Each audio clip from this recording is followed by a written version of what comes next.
Introducing first, fighting out of the blue corner, welcome to the octagon, Buggie Ogbanna.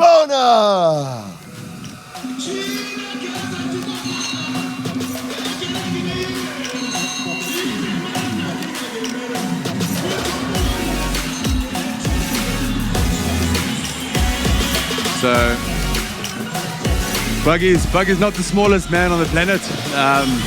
This guy coming in here from Brothers in Arms. He was with Roger Kenner. Okay. Moved over to Brothers in Arms with Conrad Siabi and the boys. So, got Triple H and them over there. Got some big sparring partners to train with. Carrying a lot of muscle. So we'll see if that takes its toll in the later rounds. At the size of these guys, we don't know if it's going to make it to the later rounds. It's going to be a very interesting one to see. But we'll see now what I'm talking about. You see the size of this specimen when he goes walking towards the cage.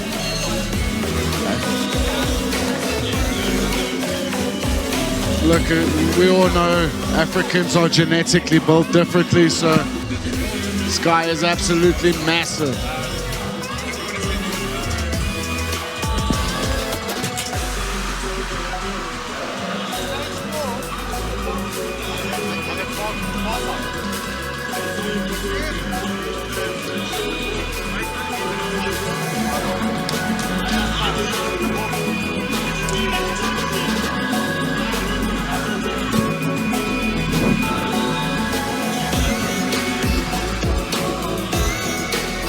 Yeah, so this being Buggie's first fight, it's very difficult with the heavyweights. They actually started with two completely different fighters when we put this fight on.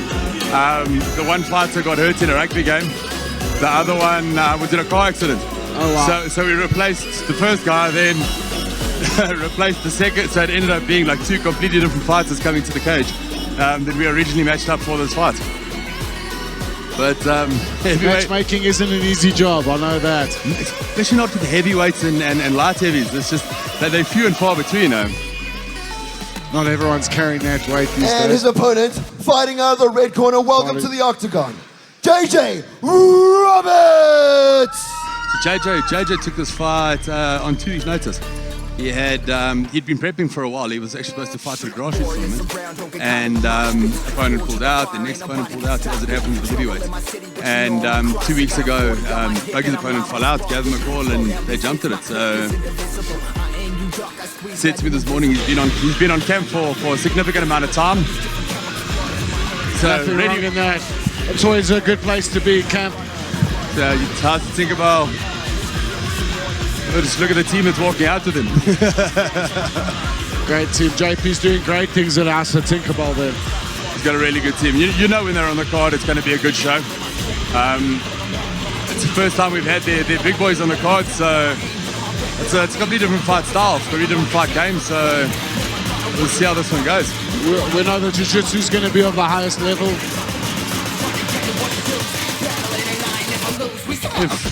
If it gets to the ground. If it goes to the ground, true. Both guys are units. If I were JJ, I'd be looking to stay on the outside, make the distance, let him work. We now go to the tail of the tape for this. No, it's going to be difficult with the reach on Kennedy. Introducing first, definitely fighting out of the blue corner, weighing in at 113 they've got enough space here. It's not your average standing at 1.94 meters tall, making his MMA debut. Representing Brothers in Arms, give it up for Buggie Ogbanna. We never know how it's going to go. That's what we love about the heavies. Well, we never got up at 3 o'clock in the morning to watch Mike Tyson go 3 rounds. Fighting out of the red corner, weighing in at 111.4 kg, like a standing 1.97 centimeters tall, with an amateur mixed martial arts record of one fight, one victory, hailing from House of Tinkerbell. Give it up for JJ Robberts. I had a chat to JJ this morning and he was sounding very, very confident. He's at the sound of the bell, the referee in charge is Nick Savides. Ready, fighters to the center of the cage. Should be interesting.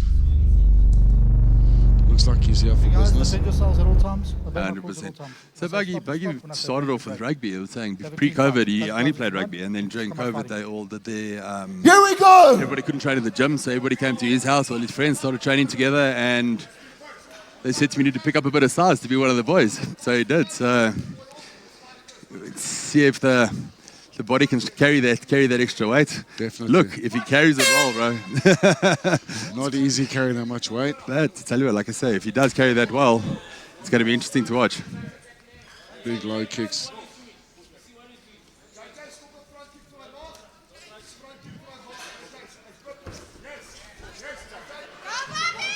It's a very different fight to the one we've just seen. It's like slower, but you know every punch It only takes one. It only takes one. So we just watched a fight where there was punches and bunches, kicks all over the place, and it went 3 rounds.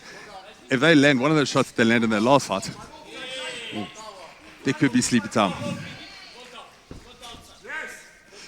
Gum guards arms. Gum guards on. Buggie's pacing himself quite nicely here. You can see he's not going mad, he's not going crazy. So both guys just getting into it, getting the feel for things. They're so angry with each other. Bit of words exchanged there.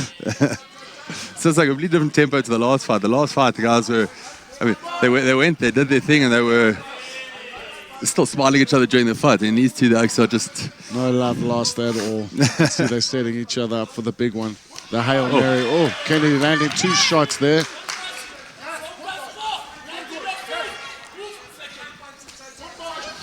JJ seems to be leaning back a bit, and his mouthpiece is out again.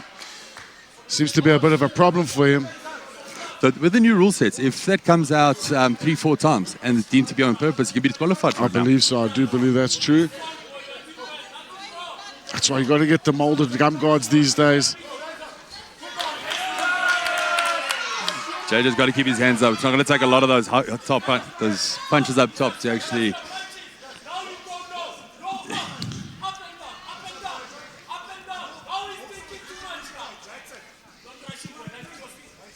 But talk about the jaw and JJ. I mean, he's taken a couple of big punches and he's still standing there strong. Yes. Seems to be stalking Kennedy now. Kennedy swinging a little bit wild there.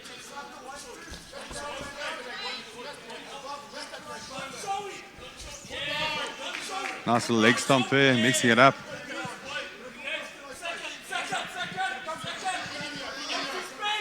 So, Buggie's been training with Triple H as a sparring partner. Triple H is fighting for the... Oh, it looks like he's rushing in there for the finish. Nice.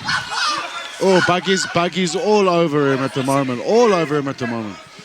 It's the first time they've actually been in a clinch, so we want to see... I thought JJ would reach for the underhook there and start controlling it in the... I'm very surprised JJ's pushing forward in this round. I thought JJ would be hanging back and giving him a little bit of space to actually work. Maybe that's their tactics, to put some pressure on him, get those big muscles to gas out sooner. Still stalking him. Oh, missing with a big bowler there.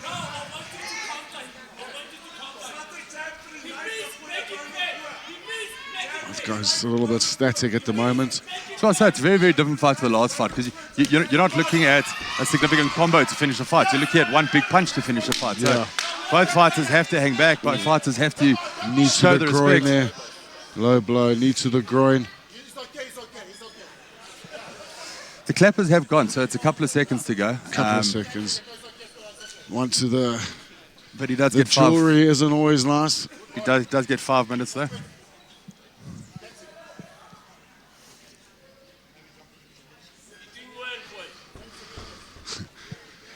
Getting him to jump on his heels. Sink everything down to where it's supposed to be. Back to where you came from. Let gravity do its work.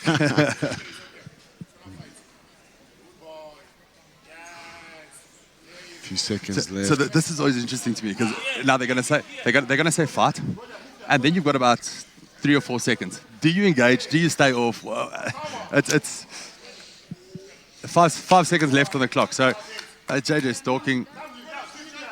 Time back on. And time. So, me personally, I would have stayed out there. I would have just circled out, let the round finish off, take a minute, catch your breath. Both guys exchanging get words there going. at the break. Maybe they're going to come out swinging the 3rd round. I don't think so. JP is the kind of coach that'll tell his fighters to hang in there, keep it calm, keep your head right, keep him moving, keep him working, and then finish him off in the third. Depends on what his gas tank does in the second round.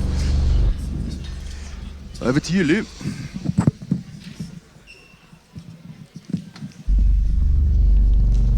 Oh, I'm enjoying listening to the commentating and not talking for once.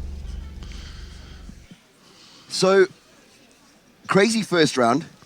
Very, very angry men, and I thought fat people were jolly. Not all the time. Evidently not. All the time. Evidently not. I know guys are grumpy when they're cutting weights. I doubt these two cut weights. So they cut slices. No, let it be, because they will kill me. Cut slices of biltong. That's exactly protein. Protein is what I was alluding to just then. Protein for days. Buggie he's brought with him not just size and an overhand right from Hades, but also an attitude to match. He's got worlds of confidence and is starting to tell on JJ Roberts. You can see he's getting a bit flustered, a little bit angry, a little bit frustrated. He's getting frustrated. He's eaten 2 big shots in that first round. But he should say eat. I'm going to get killed at the end. Oh, and he lands the big one. Oh, good night, out of nowhere. Out of nowhere. JJ. Out of nowhere. He's arguing with the referee, but he was out cold. I think the ref did a good job there. He was lights out. An overhand right from JJ Roberts. As good as Tylenol. With his performance. The joys of being a heavyweight. Fantastic knockout. Wow.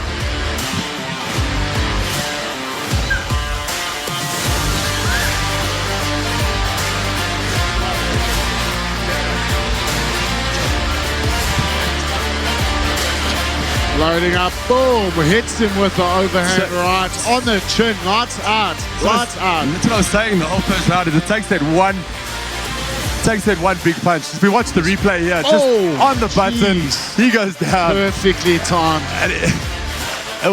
He gave the referee a little bit of hassle after that, calling it an early stoppage, but I think the ref did a great job there, to be honest. No, it was the problem is with heavyweights as well. Afterwards, those punches that they're saying, you got to remember this is still amateurs.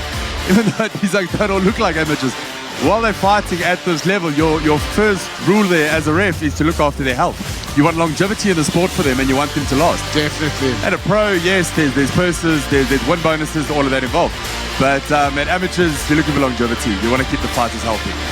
100%. I mean, the gloves are a little bit bigger here in the amateurs, but still, it only takes one. You know, with that much weight behind the punch, not many people are going to stand there, to be honest.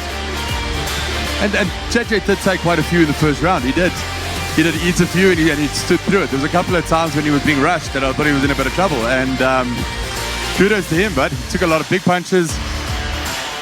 And landed the one that counted.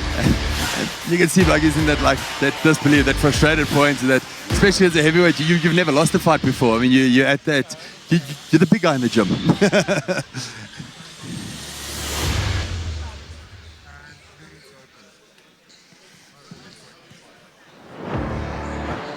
All right, ladies and gentlemen, all the action comes to a halt. 2 minutes, 48 seconds in round number 2. Your winner by sit down, shut up KO, JJ Roberts. JJ getting a good knockout there.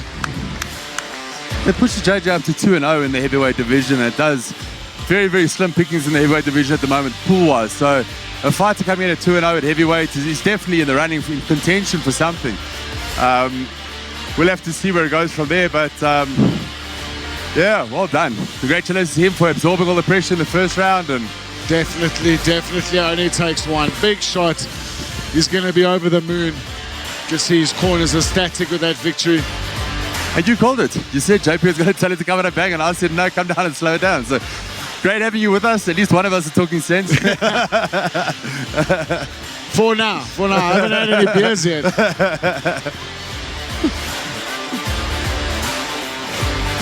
Well guys done, just embracing each other in the cage. Lovely to see.